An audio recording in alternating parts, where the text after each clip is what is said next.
Oke, wait. Ah, udah nyaman belum? Ya udah nyaman sih. Halo teman-teman semuanya, selamat datang di live aku kali ini. Dimana live kali ini kita tuh ngomongin tentang virtual assistant. Dimana virtual assistant itu sekarang lagi marak-baraknya dibicarain orang tentang kerjaannya yang mudah ya, dan juga kerjanya itu ternyata bisa remote. Kalau teman-teman nggak tahu remote itu apa, kayak kerjanya itu bisa dilakuin di mana aja. At least teman-teman bisa kerja itu dari rumah, atau teman-teman di gunung selagi ada sinyal gitu juga boleh.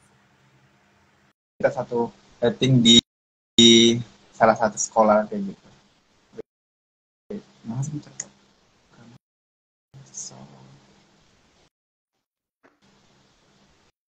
Halo, Sony. Halo, long time no see you. Halo. Yeah, long time no see. How's life, Sony? Yeah, How's life? I'm doing good. And what about you? Wow. I'm happy today because you invite me to join in your live on Instagram, and I'm so very happy for sharing this the role of virtual assistant in enhancing productivity. Kayaknya terlalu berat nggak? Oke, ada yang udah gabung. Udah ada yang join ya ini. Oh, ya. Halo yang udah join. Salam kenal. Salam kenal juga. Kok aku yang dulu juga. Gimana Tevi kabarnya?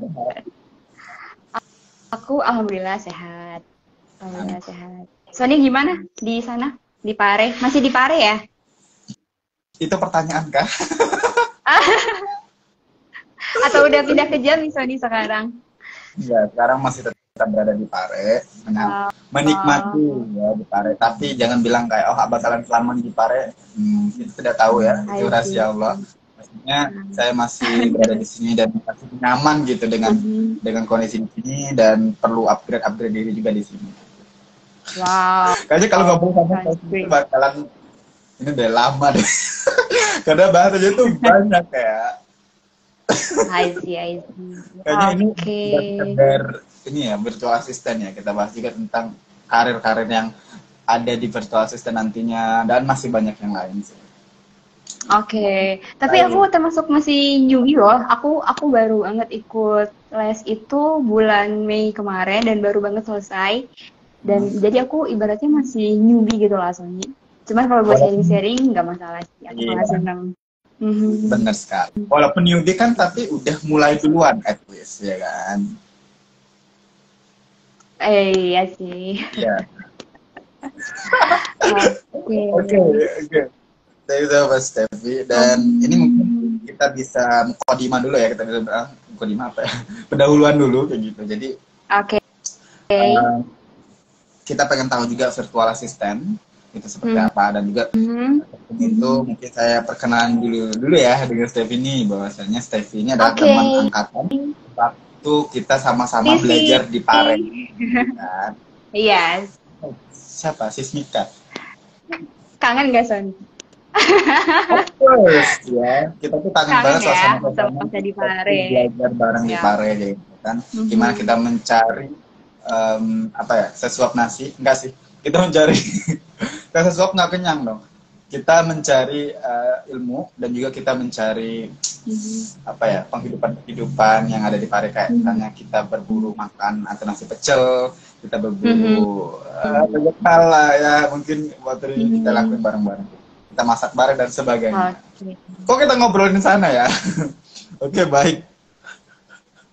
Tapi ini mungkin saya bisa kenalan diri dulu deh. Ya, kan tadi aku udah perkenalkan sama temanku waktu sesama waktu belajar bareng di Pare. Tapi Steffi mungkin bisa perkenalan diri dulu juga, sekarang kesibukannya apa gitu kan. Terus Steffi sekarang projectnya apa aja gitu. Boleh juga, boleh. Silakan. Asik. Oke, jadi selamat malam semua teman-temannya Sony. Oh, itu ada yang nyapa. Halo Bang Son. Halo, salam kenal juga Kak. Nah, terus aku sekarang kesibukannya itu aku masih ngajar juga. Jadi suara aku kedengeran nggak Son? Masih ya? Aman ya? Oke, aku pakai ini aja. Nah, aku masih ngajar. Oke, thank you. Jadi aku masih ngajar online juga sebenarnya, dan kenapa aku ikut virtual assistant dan sampai aku diundang di sini karena teman-teman, aku waktu itu lagi ikut kelas virtual assistant dan tugasnya itu memang learning by doing. Jadi ketika aku dapat materi, selesai materi aku langsung dapat PR dan PR-nya tuh memang ngebuat aku nggak nyaman sebenarnya karena aku kan orangnya nggak gampang terbuka sama orang, tapi aku harus menceritakan ke minimal 10 temen yang aku ada di kontak HP aku dan salah satunya adalah Sony.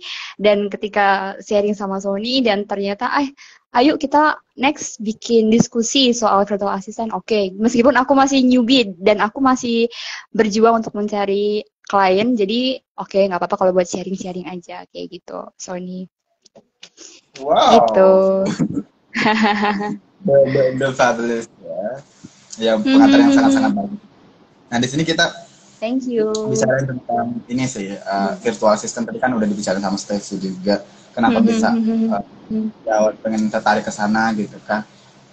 Mungkin aku sebenarnya Stacey ya, dulu sempat diskusi bareng mentorku juga, aku bisa bilang kayak ya manajer juga dan sebagainya. Jadi dia kayak ngelola juga, maksudnya dia tahu maksudnya aku tuh harus ngapain dan sebagainya gitu. Dan ketika aku diskusi, terus tiba di mana dia bilang kalau misalnya saatnya kamu tuh udah beralih ke ini apa, ke virtual assistant. Dan aku jujur baru dengar, tapi sebenarnya udah pernah aku terbentas kayak ini virtual assistant itu apa sih gitu, karena aku baca dan juga sekilas gitu aja di Instagram tiba-tiba ada muncul virtual assistant ini apa. Dan kebetulan Steffi cerita tentang virtual assistant, that's why aku merasa tertarik nih untuk bahas hal itu kayak gitu. Dan aku juga penasaran dengan cakupan virtual assistant itu apa aja gitu kan. Mungkin Steffi bisa explore itu deh. Oke, ini berdasarkan pengalaman aku. Oke, jadi berdasarkan pengalaman aku itu selama 1 bulan lebih 1 minggu, 5 minggu lah ya. Itu jadi belajarnya itu memang satu dari mindset. Jadi aku yang memang belum ada basic apa itu virtual assistant dan aku kan sekarang kan semi-semi ke freelance karena kan aku ngajarnya juga dari jarak jauh dan aku nggak full time. Nah jadi ketika aku masuk itu aku memang basic nggak ada pengalaman. Tapi si coach aku ini kan coachnya kan memang waktu itu dari Singapura. Jadi aku ikut ini dan aku udah pernah merekomendasikan ke Sony ya. Nanti mungkin Sony bisa share ke teman-teman, namanya SGB Virtual Assistant, dan coachnya itu di awal bilang hal pertama yang paling dasar itu adalah mindset. Jadi kalau memang kamu nggak ada pengalaman, jangan bilang kamu nggak bisa gitu. Kamu bisa. Startnya adalah start. Jadi yang harus dilakukan adalah ya udah mulai dulu aja kayak gitu. Meskipun belum ada pengalaman, tapi memang di situ coach aku bilang yang penting kamu mau dulu. Kayak gitu, karena mindset kita tuh ibarat tuh di brainwash, dicuci, dan di situ benar-benar menurut aku dipengaruhi supaya kita berpikir positif. Kalau teman-teman dan Sony pernah dengar law of attraction itu, nah itu kita juga diminta untuk mengaplikasikan itu. Jadi kita minta, kemudian kita percaya sudah menerima, dan kita nanti akan menerimanya kayak gitu.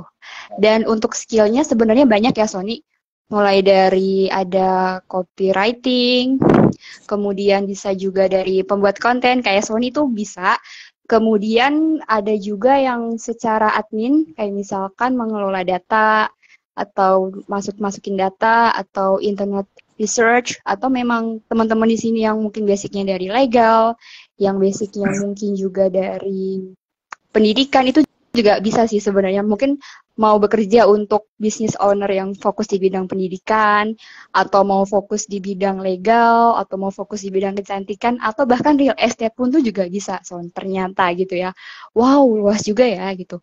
Dan sebenarnya yang buat aku tertarik untuk ikut adalah kapanpun dan dimanapun itu bisa ngasilin duit tanpa harus terikat jam waktu secara kayak dari jam kantor, jam 8 sampai jam 5 sore, kayak gitu kan. 8 to 5 atau 9 to 5, kayak gitu. Jadi, itu sih Son, sebenarnya. Skill-skillnya bisa dipelajari. Kamu harus lulusan S1, S2, S3, enggak. Kamu mau SMA pun, kamu masih kuliah, itu bisa, gitu. Oke, menarik banget sih. Benar, aku setuju banget statement ya. Akhir-akhir ini juga mindset aku tuh berubah, bahwasanya kayak aku bukan gini, bukan menjelekkan atau kayak mengabaikan atau masalah misalnya kayak, aduh, sosokan banget sekarang udah kerja dan sebagainya. Tapi benar statement ini setelah aku pelajari dari beberapa influencer di YouTube, dia bilang seperti ini, sekarang kerja itu dibutuhkan skill, ya terlepas dari setuju. dia apakah dia S1, S2, S3 atau apa seperti apa gitu kan. Ternyata yang paling dibutuhkan adalah skill bisa bekerja itu sendiri. Ya, bukan hanya sekedar tamatan dari universitas dan sebagainya kayak gitu, tapi dia bisa kerja sama orang lain, dia bisa manajemen projectnya dan sebagainya. Nah ternyata itu untuk ijazah itu tidak menandakan bahwasanya Anda itu sekedar dapetin coretan hitamnya aja, hitam di atas putih, mengantarkan cuma sampai ke bagian administratif gitu. Tapi selanjutnya itu pengalaman-pengalaman lain yang teman-teman dapetin ketika ya teman-teman berada di lingkungan organisasi, komunitas dan sebagainya gitu. Nah, menyambung ke VA dan virtual assistant, kalau kita bedah itu ada dua ya, ada virtual dan ada assistant yaitu. Virtual means online dan assistant berarti pendamping. Atau dalam hal ini kita membantu orang lain secara online. It means that not only as teacher tapi juga kayak kita bantu mereka jadi coaching bisnis mereka atau kita yang lain-lain gitu. Itu kalau kita bedah secara harfiahnya dan secara definisi ya kayak gitu.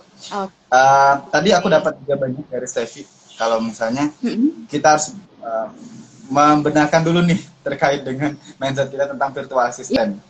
Biasanya orang udah virtual assistant kayaknya aduh sulit banget karena kita tuh bakalan di masih project yang besar-besar yang berbahasa Inggris yang harus tentang bisnis dan sebagainya, sedang kita masih pemula, newbie gitu. Padahal yang penting adalah kita mau nggak nih gitu ngikutin alurnya mereka gitu kan, kita yang seperti bilang tadi ya, kita selagi kita mau ya bisa gitu. Ini juga side job atau part time job nanti. Iya. Benar kan? Nah, sebagai seorang newbie itu kan dia pasti bakalan banyak belajar kayak gitu. Ya banyak belajar. Kita beda dari virtual assistant tadi kan dia berarti membantu secara online. Itu sih biasanya yang dibantu itu dalam segi apa aja. Kalau kita bisa bicara freelance teacher itu kan beda ya gitu kan. Dia memang ngajar online gitu sebagainya. Tapi kalau virtual assistant ini dia ngapain aja selain dari yang disebutkan tadi gitu. Sebenarnya kalau virtual assistant itu kan kayak Sonia tadi bilang betul, intinya adalah jadi kasarannya sebagai pembantu ya, membantu seseorang yang punya bisnis, terutama bisnis yang baru berkembang dari ukuran yang small mau yang berkembang itu.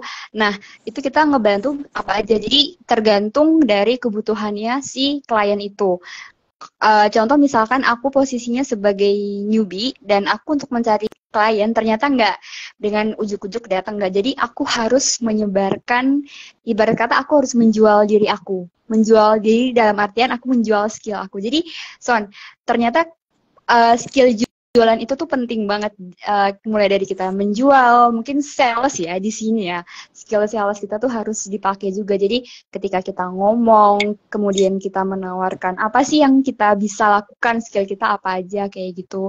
Dan ketika kita ngebantu orang itu dengan skill yang kita punya, misalkan contoh aku mau fokus di copywriting, berarti kan aku sebagai copywriter, aku menawarkan bantuan. Nanti kalau ternyata si potensial klien ini cocok, dia akan minta aku untuk aku mau dan aku suka gitu, nanti bisa nggak kita janjian, discovery call namanya kayak gitu. Nah itu nanti ada beberapa tahap, kemudian entah misalkan di discovery call pertama udah setuju kayak gitu, nanti lanjut ke discovery call kedua, biasanya untuk bahas yang lain-lain, kayak misalkan contoh mulai dari harga, kesepakatan mau berapa jam, kemudian habis itu kesepakatan yang lain-lain, mau pembayarannya via apa, mau berapa lama kontraknya itu, begitu Sony. Jadi berarti ke coaching juga atau sebagai sales atau copywriting juga ya di bagian itu Oke, nih kan. jadi gini, aku lurusin. Jadi sebenarnya sebagai seorang virtual assistant itu tuh kita ada niche. Niche itu tuh kayak apa sih yang mau kamu fokusin? Maksudnya kamu mau fokus di bidang apa? Contoh niche aku adalah aku mau fokus di bidang tenaga pengajaran, menjadi coach. Atau aku mau fokus di bidang khusus real estate. Aku mau fokus contohnya di business owner. Aku mau fokus misalkan di medical klinik. Nah, nanti servisnya apa? Apakah aku jadi misalkan bookkeeping itu kayak semacam akuntan, kemudian bisa juga sebagai copywriting juga bisa nanti berarti yang bagian-bagian menulis atau yang sekarang lagi booming Sony namanya social media management. Sosial media spesialis lah ya, yang sekarang lagi banyak banget booming itu SMM namanya. Nah, itu nanti tergantung kita mau pilih yang mana, ada niche-nya, dan itu banyak sebenarnya. Servisnya itu balik lagi ke kita. Kita nyamannya itu mau di mana. Jadi ini lebih ke personal sih, Son. Tergantung ke pribadian kita. Nah, yang uniknya Son, jadi ketika pertama kali aku ikut les ini, virtual assistant ini, aku diminta untuk mengenali diriku sendiri. Aku ini siapa sih gitu? Apakah aku extrovert? Apakah aku introvert? Dan aku disuruh tes ke pribadian. Itu sih uniknya Sony gitu. Jadi untuk mengetahui service kita yang nyaman di mana, begitu. Menarik banget ya. Sebelum kita masuk ke virtual assistant, berarti kita harus tahu nih, kita tuh sebenarnya kuatnya di mana, weakness-nya di mana, dan kita tuh cocoknya di mana. Setuju.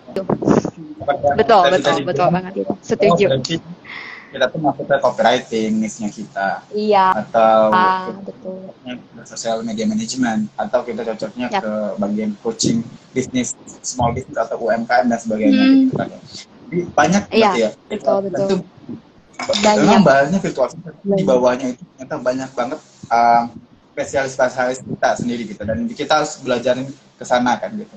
Nah, bagi seorang yang belum tahu apa-apa gitu, ke dalam tanda kutip ya, dia newbie gitu kan, baru masuk virtual assistant, dia baru daftar, cari di SGV contohnya gitu kan, itu apa sih yang harus mereka lakukan selain dia mengenali potensi dirinya dia gitu.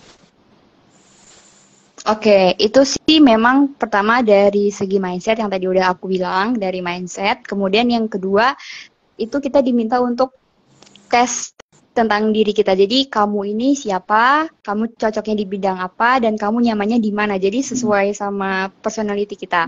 Kalau misalkan contoh aku sukanya tipe orang yang suka ngomong, oh mungkin aku tipenya mungkin bisa jadi sales. Sales pun juga ada sebagai di virtual assistant. Jadi aku mau ngelamar virtual assistant khusus untuk fokus di medical klinik misalkan. Nah, kemudian aku bisa service aku masukin jadi sales. Nah, itu nanti aku bisa melakukan pekerjaan sales untuk si potensial klien aku ini kayak gitu. Dan kemudian untuk yang lain-lain sih biasanya standar ya, kayak misalkan kemudian nanti dikasih ada latihan skillnya, kemudian nanti dikasih PR-nya juga karena selesai Zoom meeting itu kita Zoom webinar itu nanti kita langsung dikasih PR. Jadi ketika pembelajaran itu kira-kira 1,5 sampai maksimal 2 jam. Kemudian nanti langsung dikasih PR biasanya kayak gitu, dan PR-nya memang harus ada ada deadline-nya. Karena kalau enggak nanti kita bakal terlena dan nggak ngerjain PR. Dan itu juga ada penilaiannya soalnya. Jadi ada poin-poinnya kayak gitu. Wow. Ya, ini sekaligus ya, aku suka sih dengan konsep-konsep yang nggak cuma sekedar webinar, kita dengerin mereka aja yang ngomong, dan kita nggak ada feedback juga terhadap itu ya, karena cuma sebagai pasif aja gitu ya, sebagai pasif ya. Iya. Dan kita maunya tuh mereka ada ngasih PR yang seperti orang yang ngasih PR, yang ngasih tugas, dimana tugasnya nanti bisa meningkatkan skill kita tadi gitu kan. Ya.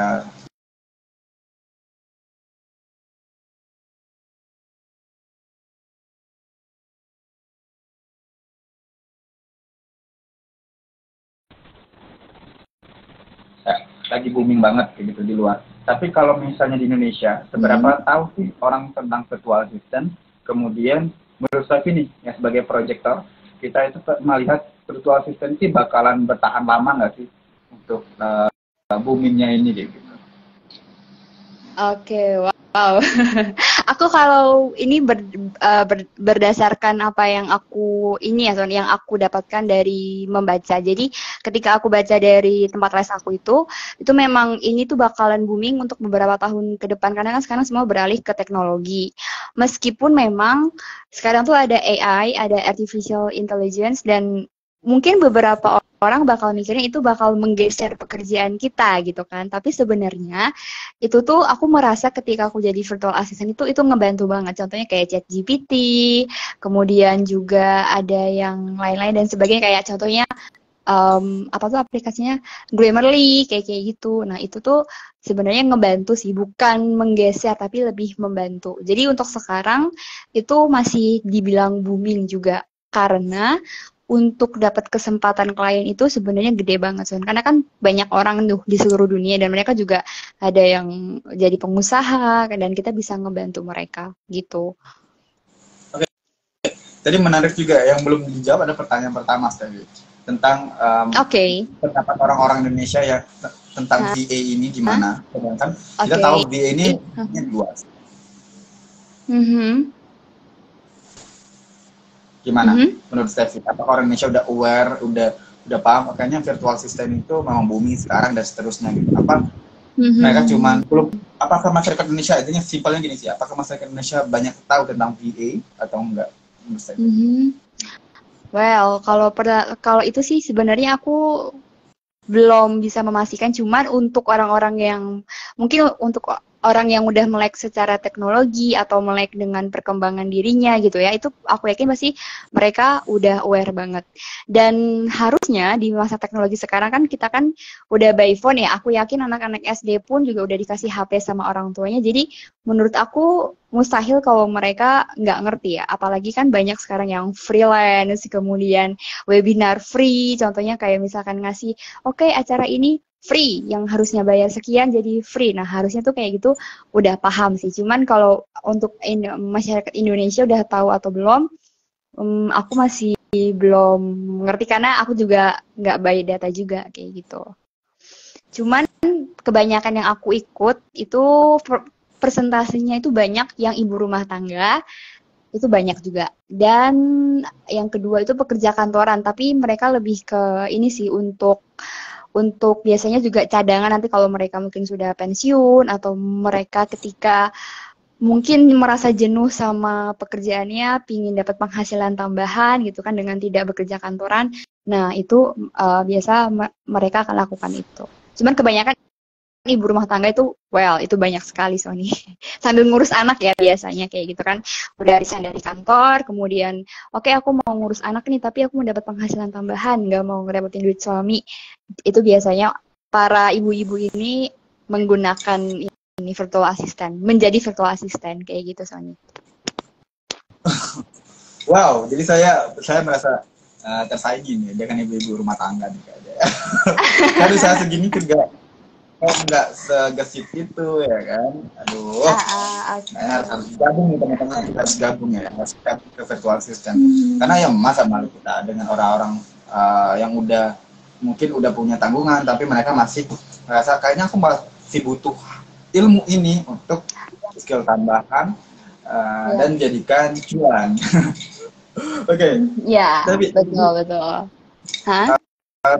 Sama satu catatan juga ya dengan perkataan Steffi sebelumnya ya, tentang AI, ya, artificial intelligence. Saya merasa ini perlu kita korek bareng-bareng ya.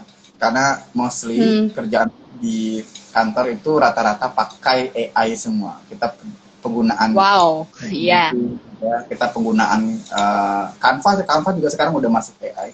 Kemudian kita juga penggunaan Quillbot and Grammarly dan masih banyak yang lain. Ya tentu sebenarnya aku ngerasa gini, kenapa aku nanyain virtual assistant ini bakal eksis sampai kapan? Kalau kita beralih, itu tadi udah tahu tentang metaverse. Kita tahu metaverse itu di tahun 2021 atau 2020 udah mulai booming, 2021 lebih booming lagi. Kemudian 2022 juga booming lagi gitu kan. Nah, ternyata 2023 itu malah redup. orang malah melihat metaverse ini masih project yang belum jelas, unclear project dan sebagainya. Nah, virtual assistant tiba-tiba muncul untuk ngasain kayak, waduh, orang sekarang udah bisa kerja dimanapun. Gitu. Gara-gara ya, sekarang kita udah remote area ya kan, kita bekerja dimanapun kita bisa. Gitu. Dengan virtual assistant. Dan adanya ChatGPT baru-baru ini yang booming juga 6 bulan belakang. Nah, lihat, wah, semuanya bakalan digantikan sama ChatGPT. Makanya tadi saya bertanya seperti itu. Jadi kayak kita bisa jujur kalau copywriting yang Steffi tadi bilang copywriting, jadi ChatGPT udah bisa ngelakuin copywriting. Yang tidak bisa dilakukan mereka adalah apa ya, kayak tugas manusia secara yang melibatkan feeling atau emosional. Itu yang tidak bisa mereka lakukan. Nah, menariknya Steffi, kalau misalnya kita kulik lagi, ya ChatGPT sekarang udah ChatGPT 4, udah masuk ke fase yang dimana dia udah bisa ngegantiin customer service, ya, sebagai customer service. Nah, untuk copywriting orang pada ininya ke arah ChatGPT, ya kan? Kalau social media management itu kayaknya belum bisa tergantikan. Jadi aku setuju statement yang kedua.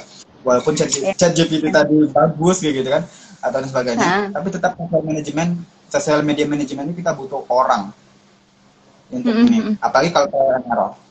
Kalau kita butuhkan mesin ChatGPT, for example, ketika kita masukkan ataupun input, bener. Kalau ChatGPT aku nggak ngeraguin lagi ya. Aku bahkan kayak ngedetect kalau Google Translate itu memang bener-bener robot dalam tanda kutip. Ini kayaknya tahu deh kalau ini robot. Ya. Tapi kalau ChatGPT mereka berperilaku seakan-akan dia orang. Kita tesnya dia orang apa enggak? Kita ketik aja salah satu ini dan itu masih ada try and error. Ada errornya juga dikit. Nah, ini kan benar manusia kan. Kalau manusia kan nggak luput dari kesalahan. Nah, pasti ada errornya dikit sengaja. Gitu. Jadi itu menariknya sih. Nah, ngomong tentang virtual assistant nih, ya kan? Mereka udah tahu misalnya sebagai newbie, dia udah tahu dirinya dia bagusnya di mana, dia juga ngikutin beberapa kursusan.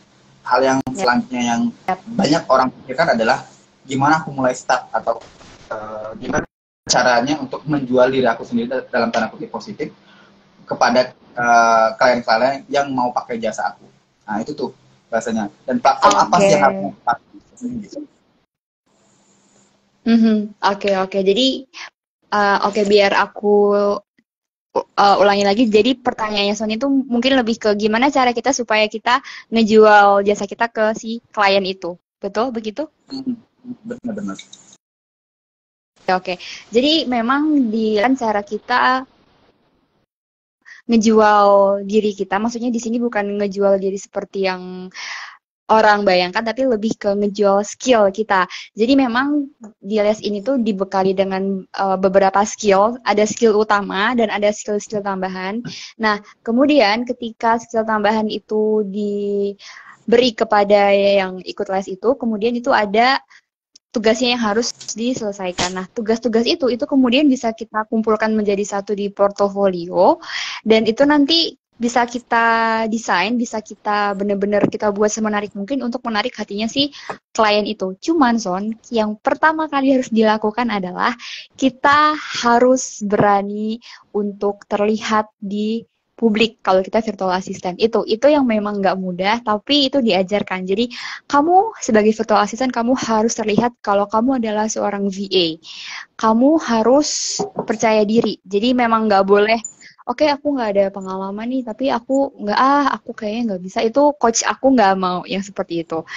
Kamu harus mulai kayak gitu. Kamu harus start, tapi dengan catatan memang belajar. Kata kuncinya memang satu, konsisten. Lagi-lagi konsisten Son gitu. Dan untuk dapetin klien gimana caranya? Nge-DM satu-satu, entah DM IG mereka, entah nge-DM lewat LinkedIn atau by Upwork kayak gitu juga bisa. Cuman biasanya kalau di les aku ini dia lebih ke direct message di Instagram sama di LinkedIn kayak gitu. Dan itu juga diajarin gimana cara kita supaya si klien ini tuh tertarik kayak gitu. Jadi nggak sembarangan, hey aku virtual assistant, aku menyediakan ini, kamu mau nggak sama aku bekerja? Oh itu langsung kalau sama coach aku itu langsung dimasukin ke bagian spam, spam email atau nggak akan dibuka kayak gitu. Tapi akan diajarin gimana cara kita menyusun form-form surat itu tadi atau bahasanya, kemudian kita kirim ke potensial klien itu. Jadi nggak sembarangan, mau nggak lo bekerja sama gue karena gue VA. Wah, itu nggak, Son. Kayak gitu nggak. Karena kita diajarin tata caranya bagaimana, kita diajarin juga gimana menyusun kontraknya, kita diajarin juga servisnya kita ada apa aja, pilihan-pilihannya, paketnya apa aja, kayak gitu. Wow. Jadi emang komplit juga ya, memang harus belajar copywritingnya pastinya. Iya. Dan juga harus belajar sales juga. Betul. DM, betul. Mencari klien ya. Sulit. Iya. Aku nggak bilang ini pekerjaan virtual assistant itu mudah ya guys ya. Dan mungkin oke, kita cukup belajar beberapa bulan, kemudian terus juga kita habis itu udah paham ilmunya, terus kita show off dan tanda kutip positif ke sosial media kita dan sebagainya gitu kan. Terus kita nyari kliennya, dia pasti nyari klien sih. Karena kan untuk dapetin klien pertama itu sangat sulit gitu kan. Apalagi orang paling tahu skill kita seperti apa. Dan kita harus ngebangun portofolio. Betul. Setuju. Wow. Itu. Kita harus sekompetitif itu sama orang biar bisa dapetin market yang besar gitu kan. Nah, terkait dengan hal itu Steffi, apa sih ya kiat-kiat apa aja yang harusnya kita tonjolin selain dari kita buat yang tadi kan harus DM satu-satu, terus juga apa hal yang penting di virtual assistant yang biasanya orang bisa dapetin klien yang banyak nih. Oh, oke.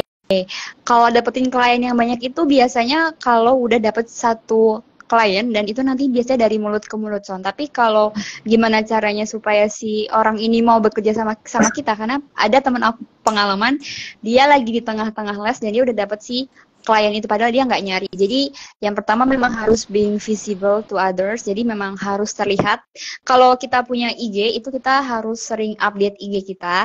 Nah, karena aku kan anaknya kan masih newbie, masih baru banget. Jadi aku cukup kaget dengan hal seperti ini dan aku masih adaptasi dan gimana pun juga karena aku juga sudah ikut les ini, jadi aku harus bener-bener nge-push diri aku, harus rajin posting di IG, kalau nggak harus rajin-rajin juga nge-DM si klien ini, kayak gitu. Karena aku pun, Son, pernah nge-DM klien lebih ada mungkin sekitar belasan yang atau bahkan 20-an itu. Aku nge-DM dan itu cuman di-like, cuman dibales cuman hello, thank you, tapi nggak dibales aku mau bekerja dengan kamu, nggak. Jadi memang untuk dapetin first client itu memang se-struggle itu, seberjuang itu, kayak gitu, Sony.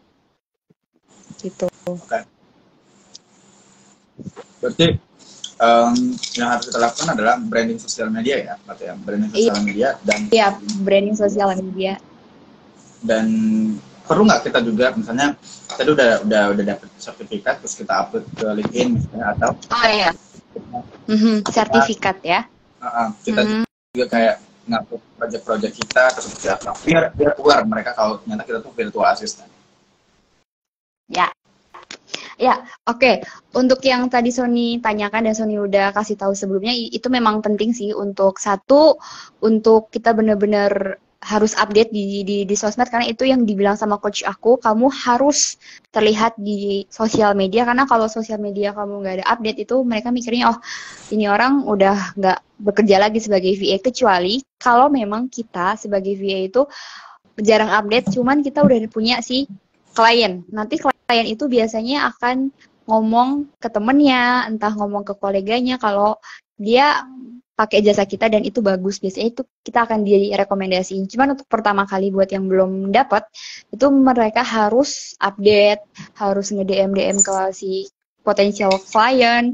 Bahkan temen aku ada yang dia langsung ke emailnya yang si owner ini, karena jadi ada yang dia public figure, dia sebagai business owner, dia sampai nge-DM IG, kemudian nge-follow IG, di-like semua IG postingannya, dan kemudian nggak ada jawaban tuh, Son, di email. Tapi sampai sekarang pun teman aku ini juga masih dalam tahap mencari potensial klien karena memang jujur itu butuh perjuangan Sony kayak gitu. Wow. Mhm. Mhm. Oke. Tarik napas dulu, Aha. ya kan? Aku tadi sambil makan juga sih. Oke, nggak apa-apa. Makan TV kurma. Sponsor Oh, kita hari ini adalah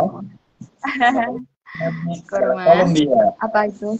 Wow. Apakah itu dari negara Kolombia?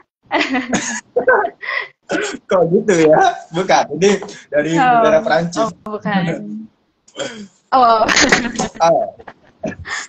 Oke. Ini kalau jadi virtual assistant nggak nih? Jadikan virtual assistant nggak nih? Virtual assistant kenapa? Ini bisa jadikan virtual assistant nggak? Salesnya. Oh. Kayak mau menjual. Mungkin bisa ya. Mungkin bisa. Kalau memang Sony sebagai sales dan kemudian butuh tenaga, mungkin bisa atau hire me. Oke, langsung deh. Kayaknya skill marketing udah S3 nih kayaknya ya. Oh wow, amin. S3 Masih belajar. Oke, ya jadi memang untuk mencari klien itu sebenarnya susah gampang soalnya. Jadi memang untuk orang-orang yang, nah ini catatan buat orang-orang yang pingin ikut les virtual assistant seperti aku, itu memang satu harus siapin mental dulu sih. Karena banyak orang yang jujur nggak kuat dan di tengah jalan mereka pilih untuk give up. Karena materinya tuh menurut aku cukup berat dan yang paling membuat sempat aku give up adalah sempat ngedown aku harus terlihat being visible di sosial media, kemudian di koneksi aku, bahkan aku juga nge-DM selain teman-teman ya, nge-DM Sony juga, kemudian nge-DM keluarga aku juga, kemudian nge-DM teman-teman sekolah aku juga ada, tapi ya balasan mereka cuman oke, good luck, dan memang bisa jadi mereka memang belum butuh. Nah, tapi ada juga yang ketika membuat PR, ceritakan ke minimal 10 orang teman kalian atau keluarga kalian, itu ada yang langsung dapat gitu. Karena pas itu momennya memang mereka lagi butuh. Cuman untuk yang lagi nggak butuh, ya udah sekedar lewat aja, cuma dikasih jempol. Oke, semangat. Kayak gitu. Gitu. Begitu, Sony. Oke, baik. Ya, semuanya itu tidak mudah sih jalan prosesnya ya kan. Dan saya yakin sih nanti Steffi juga bakalan terdekat, semoga amin ya, kita dapatin klien pertama. Amin. Dan kita tunggu tuh kabarnya untuk bisa bilang di LinkedIn ya kan. Nanti wah, Steffi udah bisa nih dapetin satu klien, dan kalian nanti end-to-end ke yang lain. Bilang oke, ini Steffi yang bagus dan sebagainya. Nah, terkait dengan ya kita tahu kriteria buat mereka dapat klien pertama. Setelah itu mereka biasanya nih katanya ya. Aku sebenarnya nemu satu video jokes sih, video jokes di YouTube. Dia bilang gini, sebagai tenaga remote kita tahu bahwasanya kita kan diatur sama mereka nih, ya kan? Kita diatur sama klien. Kok filmnya kayak gini ya? Kok editingnya seperti ini? Dan sebagainya gitu kan. Nah, VA itu sebenarnya ada nggak sih batasan-batasan yang mereka harus baik itu dari pihak klien maupun dari kita, sebenarnya itu projectnya ini clear-nya sampai mana dan batasan-batasan ya yang harus mereka taatin ke kita, karena takutnya ntar mereka takutnya ya kasarnya semena-mena. Oke, I see. Oke. Jadi memang aku pernah dapat cerita. Jadi memang ada teman aku yang VA juga, seorang VA juga, dia padahal servisnya dia adalah ABC. Misalkan satu dia diminta untuk jadi copywriter, kemudian yang kedua dia diminta untuk jadi social media management, dia megang sosmednya si kliennya itu. Kemudian yang ketiga misalkan dia jadi tenaga admin kayak gitulah ya, atau misalkan untuk personal errands. Nah kemudian sama si kliennya dia diminta untuk jadi sales. Kayak misalkan contoh dia disuruh nelpon ke beberapa orang yang udah di list, dan kemudian si VA ini dia ngomong, mohon maaf saya tidak menyediakan servis ini dan ini tidak ada di perjanjian kita. Jadi kita bisa menolak di awal juga kalau kita diminta.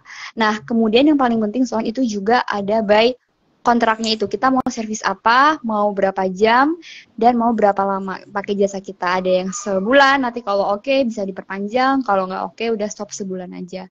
Tapi memang semuanya di awal diomongin, makanya itu pentingnya discovery call atau kayak nelpon gitu ya. Ada janjian tatap muka by Zoom, entah by Gmeet, dan yang kedua adanya kontrak yang harus sama-sama ditaatin kayak gitu, Sony. Jadi supaya mereka tidak melangkah dari batasan yang udah kita buat. Seperti itu. Oke. Berarti ada indikator ya bahwasanya ini udah melewati nih, kita nggak akan ini. Nah, biasanya tingkat kepuasan ya. Kalau kita bicara tentang tingkat kepuasan untuk menjadi virtual assistant ini kan setiap orang punya kepuasan masing-masing, setiap klien gitu kan. Nah, ada nggak mungkin cerita dari teman-teman Steffi misalnya kayak, mereka nih memutuskan kontrak karena tidak sesuai nih dengan tingkat kepuasannya mereka. Nah, biasanya tidak sesuai itu karena apa sih biasanya? Tingkat kepuasan mereka itu tidak sesuai. Oke. Gitu. Dan langsung mereka batalkan. Itu biasanya. Kalau itu memang balik lagi tergantung dari ininya ya, dari si kliennya, karena kan memang ada VA yang sama kliennya oke, saya mau 1 bulan aja nggak mau diperpanjang, tapi ada juga si kliennya merasa cocok atau merasa si VA ini tuh udah kerjanya udah enak, jadi saya akan perpanjang kayak gitu. Cuman untuk hal-hal lain di luar itu yang kayak tadi Sony bilang, ada nggak sih? Mungkin ada, karena memang aku sejauh ini memang belum menemukan ya. Tapi kalau memang dirasa selama sama VA ini cocok, dia akan diperpanjang atau bahkan dia rekomendasiin ke temennya. Tapi kalau selama bekerja itu ternyata nggak ada kecocokan atau mungkin kurang, ya sepakat harus udah 1 bulan. Karena memang kesepakatannya di kontrak itu selama 1 bulan, oke 1 bulan kayak gitu. Itu yang sepengetahuan aku ya dari senior-senior aku yang udah batch-batch sebelumnya. Kayak gitu. Wow. Baik. Ini ada perkumpulannya juga ya. Setahu aku ada perkumpulannya di Telegram. Kemudian juga ada perkumpulannya juga di Instagram juga ini ya, kumpulan SIV ya. SIV kan ya. Oke, iya. Betul. Nah, buat orang yang pertama kali ya, kita jajaran aja. Virtual assistant ini kan kursus ya kan pastinya. Untuk orang pertama yang newbie ini, mereka apakah cocok untuk langsung masuk ke kursus yang berbayar atau kayaknya cocoknya di yang gratis dulu? Oke. Kalau aku itu sebenarnya aku ikut yang free webinar dulu karena aku pengen tahu dulu ini gimana. Karena kalau langsung berbayar itu otomatis satu orang mungkin pada belum mau karena berbayar gitu kan. Dan yang kedua belum tentu itu cocok buat mereka atau mereka memang belum butuh. Cuman kalau ikutin free webinarnya yang aku pernah rekomendasikan ke Sony ya waktu itu ya. Nah itu paling nggak kita bisa ngerti ada gambarannya, kemudian ada guest speakernya juga, jadi mereka bisa sharing kalau dirasa ini cocok nih buat gue sendiri untuk jangka waktu ke depan, ya gue akan ambil. Tapi kalau ternyata itu kayaknya gue belum dulu deh gitu, atau mungkin karena kepepet biaya juga, itu juga nggak masalah untuk nggak ikut. Yang penting ketika di webinar itu kan kita bisa memutuskan, karena pada saat webinar itu, free webinar itu kita akan dikasih lihat yang pertama pengalamannya sebagai VA apa, kemudian nanti secara gambaran garis besar itu nanti bakal apa sih di VA itu kita belajar apa gitu. Tapi kalau memang kitanya belum butuh atau kepepet dana nih misalkan, aduh kayaknya nggak dulu deh gitu, itu nggak ikut pun juga nggak masalah. Jadi saran aku kalau mau yang free webinar, ikut itu dulu aja. Gitu.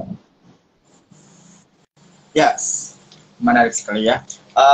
Ini pertanyaan terakhir sesi ya sebelum kita tutup. Oke. Aku pengen, ya bisa jadi, tapi nggak tahu ya nanti kalau jawaban sesinya kira-kira membutuhkan pertanyaan, anak-anak pertanyaannya kita nggak tahu. Ini pertanyaan terakhir buat Steffi kayak, apakah Steffi punya plan kedepannya dengan virtual assistant ini, ya bisa diceritain plannya? Oke. Untuk sekarang ini memang aku belum dapat karena kan aku juga masih nge-DM si klien juga, si potensial klien itu, dan sejauh ini memang belum ada respon apapun dari si potensial klien kecuali cuman message aku di like atau ujung-ujungnya cuma dibales tapi mereka belum butuh VA. Jadi memang kebanyakan mereka nggak ngebales itu bisa jadi mereka memang lagi nggak butuh VA karena bisnis mereka tuh mereka benar-benar baru ngerintis atau memang mereka lagi tidak membutuhkan VA itu sendiri gitu. Karena teman aku pun yang satu angkatan itu yang ikut kan banyak banget ya Son, ada 500-an orang yang ikut dan itu yang dapat pun itu bisa dihitung jari di bawah 10 orang kalau nggak salah yang baru dapat potensial klien itu dan yang lainnya masih berjuang mencari klien kayak gitu. Jadi memang bisa dibilang ini suatu tantangan juga, tapi buat yang udah pecah telur itu suatu kemajuan ya. Maksudnya mereka bisa dapat klien berikutnya karena mereka udah dapat si potensial klien sebelumnya kayak gitu. Dan sebenarnya Sony, ini ada fun fact yang tadi aku belum bilang ya. Kita bisa jadi VA juga buat keluarga kita sendiri. Tapi kalau untuk keluarga sendiri juga memang harus ada kontrak, harus disepakati. Ini misalkan aku sama bapakku sendiri gitu, misalkan bapakku punya usaha apa, kemudian aku mengajukan mau nggak aku jadi asistennya papa atau asistennya ibu gitu. Oke boleh, tapi harus ada kontraknya yang harus dibuat dan disepakati kayak gitu sih Son. Karena aku juga diajarin sama coach aku juga begitu. Wah, menarik ya. Kalau kita butuh asisten gitu kan, kayak oke, ini bisa kita coba ke keluarga dulu yang punya bisnis, gitu kan tadi ya? Iya, iya. Berarti Aku pernah coba tapi memang belum rezekinya. Oh, Oke. berarti Plan Tevi dalam waktu dekat itu masih mau mencari klien, dan nanti sudah dapat klien, ya kan, baru bekerja, ya kan, mengerjakan proyek-proyek. Iya. Mungkin Betul. Sejauh ini sih aku masih belajar juga. Yap. Ya. Thank you Sony. Ya, semoga nanti Steffi segera dapat klien, ya kan. Mungkin Amin. Thank you. Ini bisa kita tunggu nih cerita-ceritanya yang menarik tentang virtual assistant bersama saya juga kayak. Thank you. Steffi sekarang sudah punya klien dan kliennya juga udah banyak ternyata dan sebagainya. Ya, at least 2 tahun ke depan mungkin planningnya bersama virtual assistant itu bisa tercapai. Oke, thank you Sony. Amin. Good luck juga buat Mr. Sony. Oh iya, ada yang mau aku tanyakan. Kira-kira Sony tertarikkah menjadi seorang VA seperti saya? Oke, pertanyaan itu apakah aku jawab di live? Apa boleh aku simpan dulu? Di WA.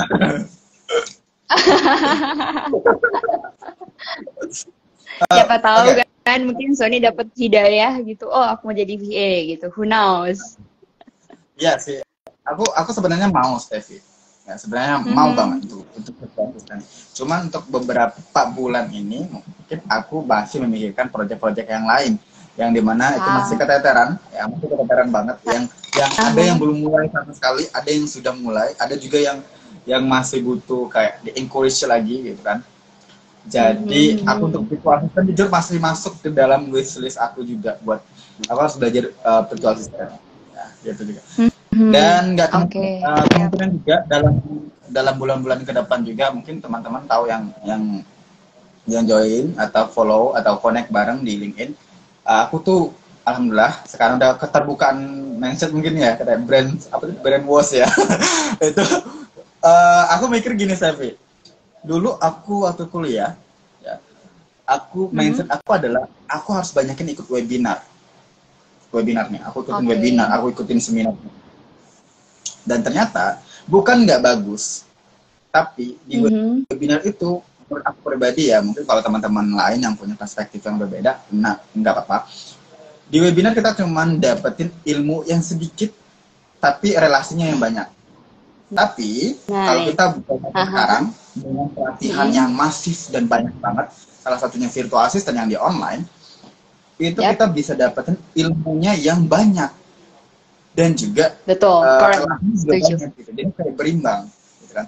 Makanya mungkin kalau teman-teman LinkedIn sekarang yang tahu kalau aku tuh fokusnya ke posting-posting yang sertifikat-sertifikat digital yang udah pernah aku alami, dan Oke. sekarang aku masih nunggu lulusan juga karena aku baru beberapa Hmm. pelatihan-pelatihan begitu sih. Nah, Hmm. salah satunya juga aku pengennya di ini digital analytic kayak gitu. Analis analis Wow. digital. Hmm. Bagian analis.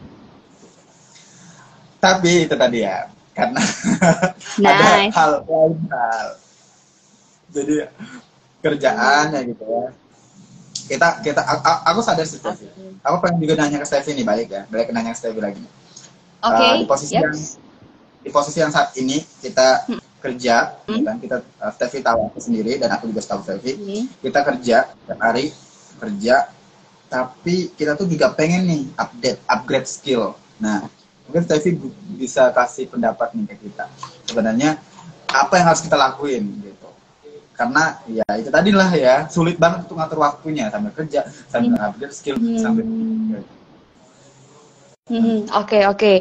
Kalau tips dari aku sih yang pertama otomatis ada to-do list ya. Jadi maksudnya mau ngerjain apa tuh memang harus to-do list, dan satu hal sih Son yang paling penting itu diniatin. Kalau memang mau niat, oke itu bisa jalan, tapi kalau memang dari awal nggak ada niat, mending nggak usah sama sekali kayak gitu. Karena di course aku yang aku ikutin juga itu memang kita harus punya kemauan dulu mau atau enggak gitu, dan kemudian yang mengimbangi niat itu adalah mindsetnya juga, karena di les aku juga itu coachnya itu dia punya growth mindset gitu. Jadi kita semua tuh diajarin, kalian semua kalau mau jadi virtual assistant kalian harus percaya sama kemampuan kalian, dan tolong jangan bilang kalian nggak bagus, I'm not good enough, enggak, itu nggak ada di kamusnya si coach itu. Jadi kalian memang dipaksa untuk bisa menjadi percaya diri, meskipun kita memang nol experience-nya tuh nggak ada sama sekali kayak gitu.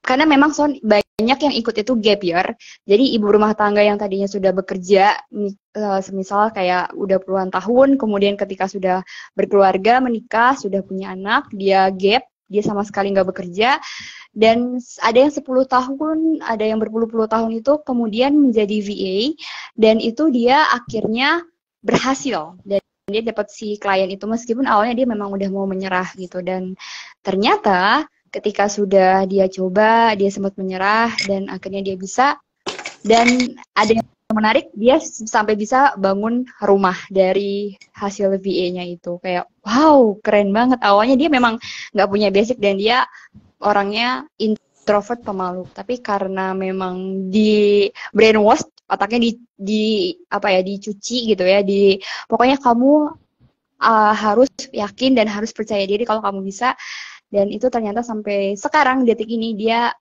sudah keren banget jadi seorang VA. Dia memang senior aku Son, dia batch 1, aku kan baru batch kemarin banget ya, jadi masih harus banyak belajar lagi begitu. Karena meskipun udah selesai, si coach aku bilang jangan kalian selesai les ini kalian udah stop, berhenti gitu, tapi kalian harus tetap belajar terus dan konsisten. Paling nggak sehari itu minimal setengah jam juga itu udah cukup kayak gitu. Konsisten belajar, belajar, belajar, belajar, dan belajar, dan harus sering DM klien kayak gitu. Itu yang paling penting sih supaya dapat potensial klien kayak gitu. Aku sudah tidak bisa berkata-kata. Oh ya, dan les di tempat aku ini kan karena memang coachnya dari Singapura, jadi memang bahasa pengantarnya bahasa Inggris. Dan untuk teman-teman di sini mungkin yang menonton, aku kalau nggak punya basic bahasa Inggris yang bagus, gimana paling nggak ngerti bahasa Inggris dasar kayak gitu, itu udah cukup oke gitu. Karena memang VA-nya itu, asistennya itu orang Indonesia, tapi si coachnya kan orang Singapura. Well, dia sebenarnya orang Rusia tapi udah menetap lama di Singapura. Tapi santai aja karena asistennya dia kebanyakan orang Indonesia. Kayak gitu. Jadi masih bisa mungkin ngomong bahasa Indonesia sedikit-sedikit, tapi kalau untuk secara umum di official telenya kan kita kan pakai pakai tele waktu itu bahasa Inggris semuanya kayak gitu. Jadi paling nggak bahasa Inggris dasar gitu ya, yang kalimat-kalimat sederhana itu udah paham begitu, Sony. Karena kan kliennya juga ada yang luar negeri juga, jadi paling nggak harus bisa bahasa Inggris dasar gitu. Oh my god. sangat disayangkan ya, waktu memisahkan kita Steffi ya. Mungkin suatu saat kita akan ngobrol lagi dengan tema atau topik yang berbeda Yap. ataupun sama-sama dengan pembahasan yang Thank you, sedih. Sony. Iya. Boom. Aku harap juga Sony bisa menginspirasi ya, saling menginspirasi kita ya. Iya, of course dong. Kalau ngomong sama Steffi mah nggak ada yang tidak menginspirasi. Thank you, Sony juga menginspirasi. Oke, any question lagi Sony? Enggak Aku ada bisa sih. kalau nanya ke member aku, any question? Wow. Jadi kita belajar bahasa Inggris. Terima kasih banyak, Steffi. Aku ucapkan sekali lagi Oke, udah mau Sony, jadi terima tamu. kasih. Kan. Dan Thank itu tadi you. ada doa-doanya pokoknya bagus semuanya ke depannya mau dapatin klien juga Amin. mau belajar lagi itu semuanya lancar dan sebagainya. Oke, Steffi, thank you so much. See you, Steffi. Amin. Thank you Sony, bye bye. Bye bye, dadah. Thank you ya. Thank you semuanya.